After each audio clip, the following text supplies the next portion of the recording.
Just in case anyone is keeping.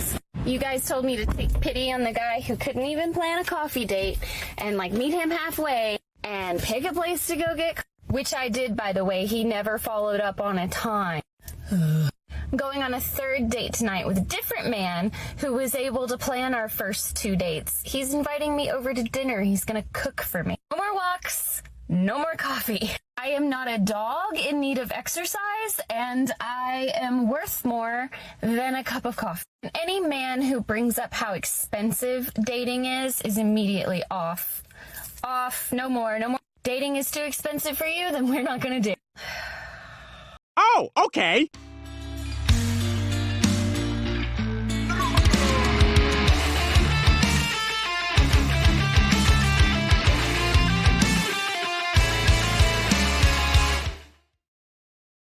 Gentlemen, welcome back to another episode of Women Dating Over 30. Give me the sip rep and let's get started with this one right here, guys. Leave me your thoughts down in the comments and let's see what this woman has to say. So I'm 30 years old, and at this point in my life, I'm starting to date men who are like a decent bit older than me. So we're talking about maybe around like 10 years older, like men who are in their early 40s. And I will say the difference between a 42 and a 38 is stark. I wouldn't say there's a big difference between like 33 and 37, at least in my experience. But men in their early 40s text like my parents. I was on my way to a first date with one and my Uber was late. And so I texted saying like, hey, 5 minutes late. So sorry, see you soon. And the guy wrote back, okay, period. Okay, period. I was like, oh my God, he hates me. And then when I get there, he's all, hi, how are you? One guy I got a text with after a date and it was like, hey, Tess, period. I was like, oh no. It just went on to be like, how is your week going, David? Like he signed it. Part of me finds this endearing, but also please add emojis so I know you don't hate me. Also, please add emojis so I know you don't hate me. So that video was about how, as a 30-year-old woman, when you're dating men in their early 40s, they text like very businesslike. And yesterday I had a first date with a 42-year-old. Day of the date, he sends me this. He confirms the plan, and then he says, I feel my text lacked excitement by comparison. So here it is, 2 exclamation points. I didn't think much of it until we're at dinner and we were asking like, oh, did you Google me? That sort of thing, which I always do. I always try to find a person's LinkedIn to verify that they are real. And he was like, well, I didn't find your LinkedIn, but I did see your TikTok. And I was like, uh-oh. He was like, I wasn't even searching for it. It's just because I added your phone number. So it showed up as like in your contacts. And then suddenly it clicked. I was like, did you send that thing about adding exclamation points because you saw my TikTok about how men in their 40s text like my parents? And he was like, yeah, I did. Anyway, it was a great time. So finally, guys, a man picked up on woman's TikTok and he cringed at seeing those TikToks of how she's dated like 40 other men and she has a roster and he's just one of the options that's going to pay for the date and get nothing in return. Not a relationship, not some bedroom fun, not anything, guys. But you can clearly see women have plenty of options, even in their 30s, even in their 40s, even I've seen when they're 50. I've seen it. It's hard to believe, but yes, women have so many options, guys. So, you know, they're fully accountable for being single. It's all because of their high standards. You know, high standards and modern woman. Name a better duo, guys. And it just begs the question, you've been dating all those men, you know, hundreds, the full legion of men you've been dating, and you're still single. So it's either all men on planet Earth are crap, or it's either just your standards are too high and you get rid of all the guys, or you're just addicted to the anxiety of dating a bad guy, or it's just the, you know, the substract of men that you like, the bad boys. It's all red flags, guys. This is why the, you know, red pill or black pill or just the manosphere in general, men, we don't like the idea of committing to a woman above 30. You know, we get called misogynists for that. I'm telling you, I'm the biggest misogynist right here. But essentially, guys, it's just natural. You know, we don't see a good partner to commit to in a woman that's 30 and has been dating so many men and hasn't made hasn't made a single relationship work, you know. Call me crazy, guys, but if I were, you know, if I were to have to choose if to date the woman that has had 316 relationships and none of them have worked, I don't honestly think that I'm gonna be the magical number 317 that's gonna be able to pull it off. But of course, guys, our society doesn't look kindly to that. You know, this content is not really YouTube's favorite one. So you just can't have standards, guys. You can't say that you prefer women in their 20s because they are, you know, fresh and they don't have so many relationships behind their back. You can't say that because that makes you somehow hate women. You know, it's the blaming that men get because essentially they don't just commit to anyone. You know, like that's what society expects out of men. That's what women expect out of men. You just provide for me, commit to me, give me everything I want, even though I don't deserve it. Just do it. You know, stop thinking about it. Stop having expectations, even though they are the bare minimum. Stop wanting things. Just commit to me, damn it. You're on this earth to commit to me and provide for me and give me everything I want. It's that simple, guys. But now let's jump onto our second TikTok.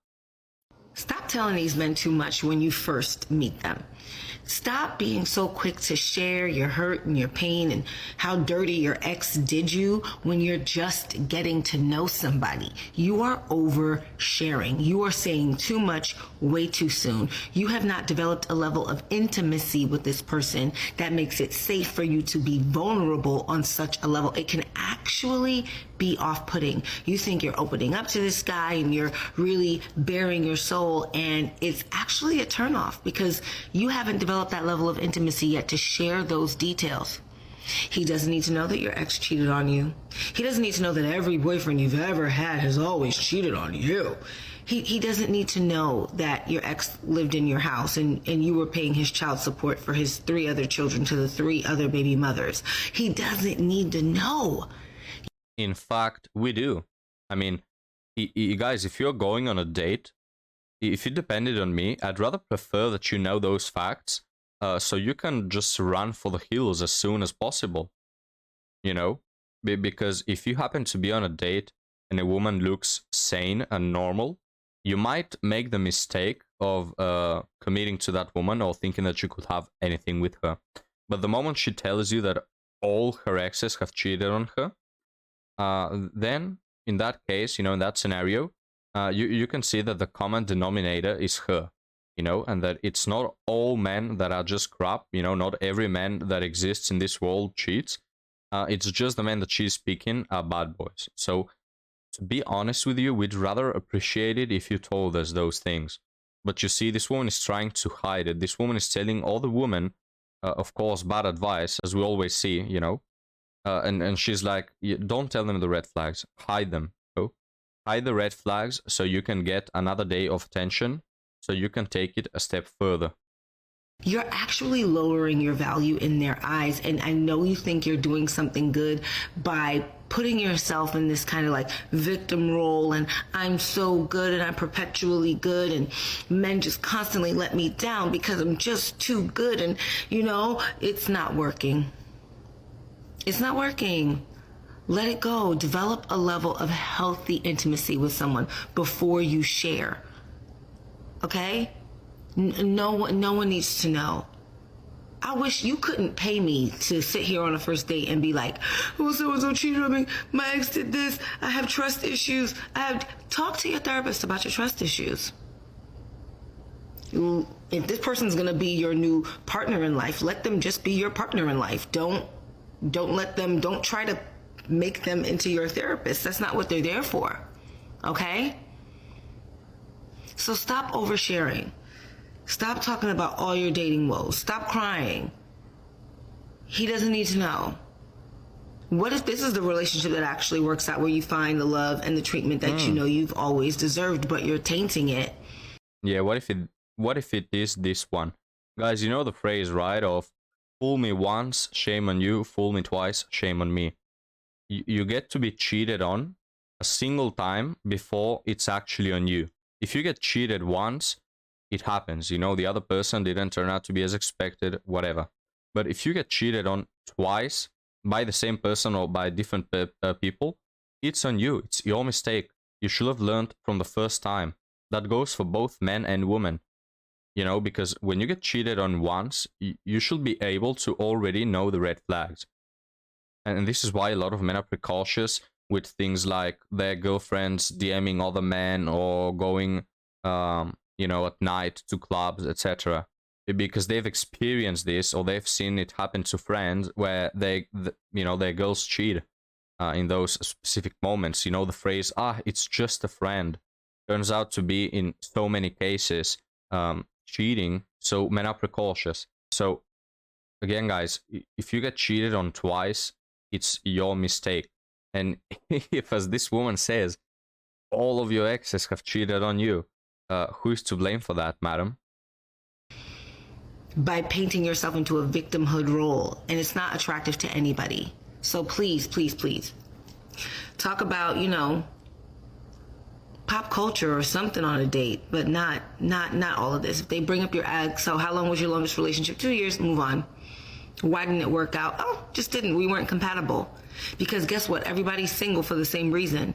It didn't work out with everybody you dated before this person, and it didn't work out with anybody they were dating before they met you. That's why you're both single and you're both on this date. Okay? So let's put the judgment aside, okay, and the oversharing aside, and just get to know people for who they are without burdening them or trying to guilt them into treating you better, because that's what you're really trying to do, guilt them into treating you better because everyone else has treated you poorly before. They can see right through it, okay? So find a licensed therapist in your area, but please stop oversharing on dates. Okay, so here ends the TikTok, guys. And I don't know, madam, have you tried saying that the spark was gone? You know, if you try to hide that you just don't know how to pick good men, I know, just say that the spark was gone. It's what you do in most of the cases, honestly. But guys, we'll end video right there. Thank you for watching. Leave me your thoughts about women dating over 30, about cheating, about everything that you thought throughout this video. And I'll be happy to see you next time, guys. Have a good one.